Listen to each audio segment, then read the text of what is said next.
আসসালামু আলাইকুম রহমতুল্লাহ। আপনারা দেখতে পাচ্ছেন ক্যামেরার সামনে কত কিউট একটা বিড়াল। প্রতিদিন আমার দোকানের সামনে আসে, প্রত্যেক দিন অফিসের সামনে আসে, খাবার দিয়ে আবার চলে যায়। আজকে খাবার দেয়নি, তা চুপ করে বসে রয়েছে। তোমার সাথে একটু খুনসুটি করি, দেখি ও কি কি করে। Hello, hi. রাগ হয়ে গেছে, খুব রাগ।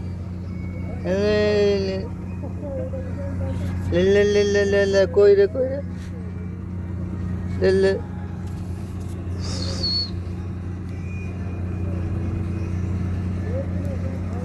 লে, ওই খুব রাগ হয়ে রয়েছে। আসলে খাবার দিলে, যত্ন করলে পশু প্রাণী গুলো মানুষের বশে আসে, কিন্তু মানুষ মানুষ কিন্তু আদম মানুষ কখনোই আসে না।